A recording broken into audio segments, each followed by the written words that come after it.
So we got, like, you know what I'm saying, some sides, some fries. We got, you know what I'm saying, some drinks on this side. I don't know what you guys want with y'all deep fried Seagull, but we got, you know what I'm saying, some extra snacks, some condiments over there. If y'all wanted to go like grab some of them on that side, we gonna have a feast tonight. We gonna, you know what I'm saying, it's a delicacy, guys. It's a little bit, you know what I'm saying, a little bit fresh. We ain't had some in a while, but we here now. You know what I'm saying? Roberto De Furby smoked. All the Brighton squad smoked. They ain't even barely a bat's chance in hell today, bro. It was not like those last 3 times. This is not them times. The old days, they the old days. We gonna put them in the past. I got smoked today. What's happening, everybody? Arsenal 2, Brighton 0 at the Emirates Stadium. It feels good to say we've beaten Brighton at the Emirates, man. We just had to set the record straight, man. We had to rebalance the scales because, again, respect to them, but the quality's got to shine. The mid-table side, they've been punching above their weight for a long time, and respect to them for doing what they do. But today we had to show them the difference, man. It was domination today, in my opinion. I think it was very, very much a dominating display. There wasn't, you know what I'm saying, a crazy amount that went necessarily wrong, in my opinion. I think everybody had a pretty solid performance, and dog, we came out with the 3 points. We needed to. I did have problems, I will say, and again, it's the problem that has plagued us over the past 2 games. Finishing, just the chances in front of the goal that we've been creating have not been met with the proper finishing at the other side. It's just been like, damn, like, bro, you just waiting on them to just take the shot. You know what I'm saying? If they was dealing with some historical assassinations, JFK would have still been running, bro. Like, this is not what I want to see, bro. This is a nerve-wracking experience when you can't finish your dinner, and that was something that I really needed to see after the Aston Villa game, and it still is. You know what I'm saying? It's still somewhere waiting in the wings, but we gotta improve that. But again, we did enough to get over the line in terms of scoring the goals. But everywhere else, I think it was a very, very solid display. Defensively, I think, again, the first half was a clear sign that we had the better of them 9 times out of 10. Zerbi was really, I think, outclassed by Arteta. The way we pressed out of possession created so many mistakes, created so many opportunities. You know what I'm saying? Even though they tried to force that, again, that's their way of playing, that's their identity. We foiled that very, very well. I think consistently throughout the match, but especially in that first half, that was, again, a really, really good display defensively. Covering our tracks. There's probably literally out of it, I can name 2 chances that were probably, like, you know, that they had that were, again, maybe remotely scary. There was a Pascal Gross miss, and then there was a header from somebody in the center of the box that was free, but Raya caught that. I can't really remember anything else outside of it. Again, there's probably a couple shaky moments from Ben White because he had Matoma on him, but like a couple, you know what I'm saying, out of an entire 90, I can't complain. The defensive display, the pressing was absolutely fantastic during this match. The pressing was very, very on point. Absolutely loved what I saw from a defensive point of view. Again, just the only thing I could say was, in the moments where we have to score these chances, you got to bury them. You got to put them joints away, bro. You got to, you know what I'm saying, playtime is over, put the toys away, tuck them away, under the shelf type vibes. You know what I'm saying? You need to get that out of there. And some of the passing probably on the counter, I just thought that could have been a little bit sharper, you know what I'm saying? The ball was behind somebody, had to hit the Mr. Fantastic to try and come reach back for it and go grab it and try and progress the ball forward, and it just wasn't happening today. You know what I'm saying? I think the progressive passes on a counter needed to be a little bit sharper from my standpoint, from what a lot of people have been saying, just watching the game back. So outside of that, listen, that's 2 points, that's 2 goals. We needed those, back to the top of the table, 3 points most importantly, and then we can roll on. Again, I didn't necessarily feel nervous about this game because, again, by the amount that they rotated, and Brighton, just by us, I feel like we were going to be comfortable quelling a lot of stuff that they had in build up and going around. I felt like we had a good game plan. I feel like our squad could withstand what they had to offer today. And, you know, they showed that and more. And it was just, we had to keep going. We had to keep going, keep pushing. And we eventually got that breakthrough through the Gabriel Jesus header. And we just had to, again, just keep pressing on and pushing from there. Had some shaky moments where we kept pressing the button, pushing the button, trying to turn the screw. The finishing quality wasn't there until that end right there when King Kai Havertz, first of his name, came through and buried a chance off the counter. But, you know, you love to see it. You love to see it. This is 3 points in the bag. This is an important 3 points as we go into Anfield next, which I don't know why people were saying this game was more important than Anfield. Whoever said that on the Twitter timeline, you are bugging. You're smoking that stuff. Stephen A. Smith voice, stay off the weed. yeah, I don't know what he was on, bro. But this match, steamroll. I think overall, pretty much a steamroll. I think it was a very good showing from us. And yeah, we just got to take it as it comes.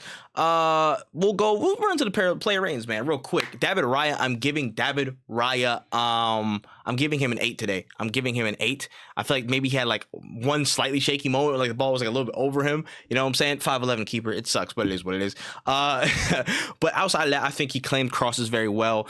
His ability to ping the ball into like, oh my gosh, like his distribution ability is just, again, I think it's slightly understated because he's had some mistakes, and again, that's fair to criticize the mistakes, but also you got to praise the good. And some of the counterattacks that he's just kickstarted by himself, just pinpoint pass to Martinelli or whatever, or Saka on the right hand side, or to Havertz who's hanging for to pick up the second ball, like pinpoint. Again, there was a throw in the second half to send Martinelli on his way and literally into a 1v1 situation, like straight across the halfway line.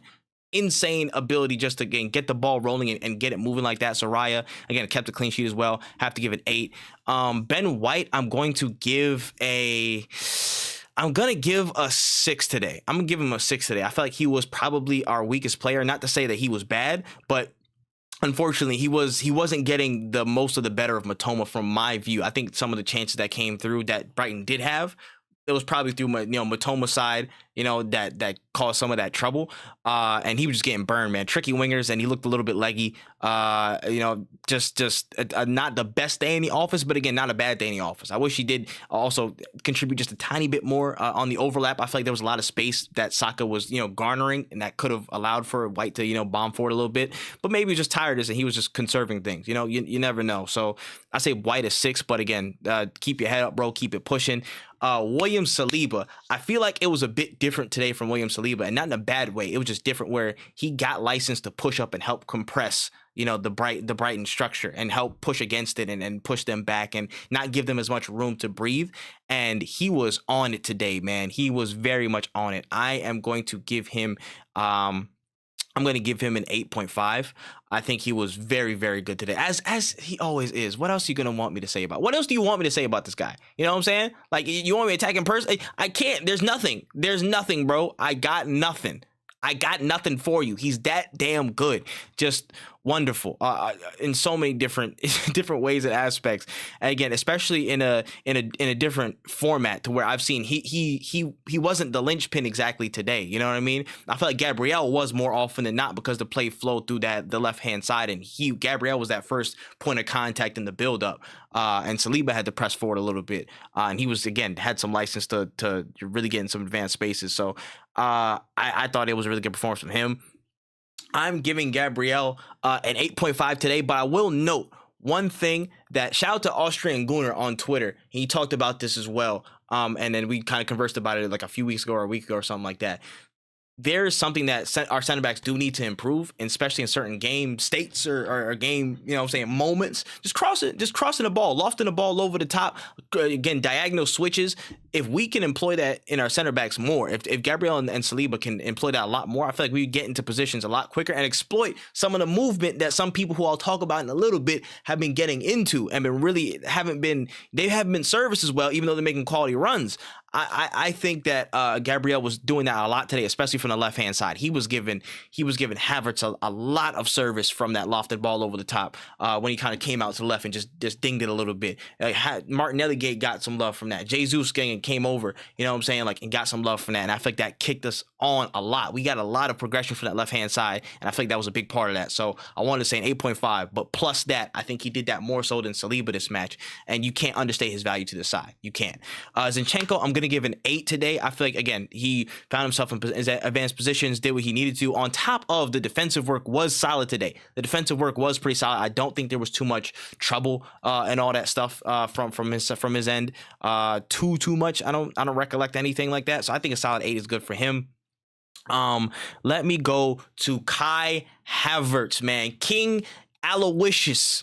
Kai Aloysius Havertz, first of his name. Look at the movement. Look at the movement. The buddy, goes buddy this way. He's getting noticed, man. They're seeing him. They're seeing him on these runs. But again, in duels, progressing the ball, retaining the ball in key situations when Brighton are like pressing, they're trying to get on our case. He has been very, very, very good. You know what I'm saying? Again, starting to get more comfortable taking shots and being in those positions to just exploit and take a shot and take a chance. He is growing into his game here, and I'm loving every minute of it, man. Chase, I'm sorry, dog. This man is not a bust. He's about to go insane. I love it, man. I just his role is wonderful, and I'm glad he's finding confidence in it. And man, goal scored today when a lot of us couldn't really bury the chances. I'm giving him an 8.5 today. That is what it is. Declan Rice, Declan, worth his weight in gold. Rice, worth his weight in gold. I said his name twice, so I gotta equal that up. He gets an 8.5 as well, bro. He's worth his weight in gold. I'll let you figure out why. If you don't know at this point, I'll let you figure out why. I'll let you go back and watch the game tape. I don't think you understand how good this guy is. Creates chances on his own. Again, defends like an absolute maniac, like a monster, bro. The persistence in the press, the consistency in build up, and the absolute presence that he has in the final third. He does damn near everything. Worth his weight in gold. Anyways, my man of the match, I'm going to the birthday boy, the captain, Martin Odegaard. Yes, I am picking Martin Odegaard for my man of the match today. I think he had a stellar performance. I think he was just chance after chance after chance, man. The only thing I would say is a negative. I'm probably gonna give him an 8.5 as well. But the only thing I say is a negative. That one chance he had in the second half, I think he could have used his right foot. But he's like, damn, I don't got no right. Damn, I forgot. And he just let it go off, or he tried to get it to somebody who was like just past him or just beyond him, and that chance petered out. But yo, he absolutely bossed it today, man. Some of the chances he was creating, bro, just the responsibility that he took on to, again, recycle the ball, be a nuisance, again, in that press. A lot of the stuff he was doing off of the ball was really, really smart. Again, just him tracking his man, making those trailing runs to try and get some pressure, you know what I'm saying, where players least expected, who are on the ball and near it. Pressing the goalkeeper, I think he was the foremost person who pressed the goalkeeper, and towards maybe his weak side, I don't know what it was, but he was pressing, he was making those looping runs, trying to cut off certain sides, and it just there was a lot of it, super intelligence in this play, as we all know, but a lot of it just came off today. It was wonderful. Great performance from Odegaard. He is my man of the match. I give him an 8.5 as well.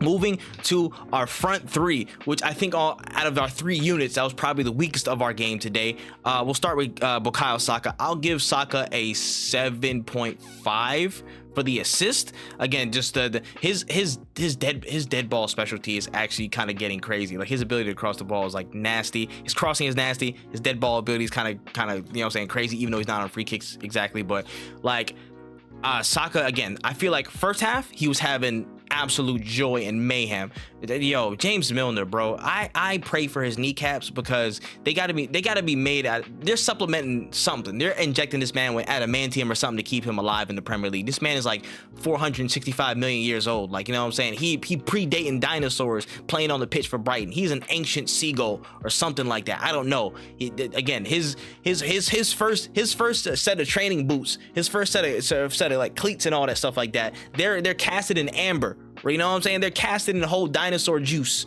You know what I'm saying? They had to go put it up in a museum and see whose really was this. You know what I'm saying? The first signs of man, it was his cleats.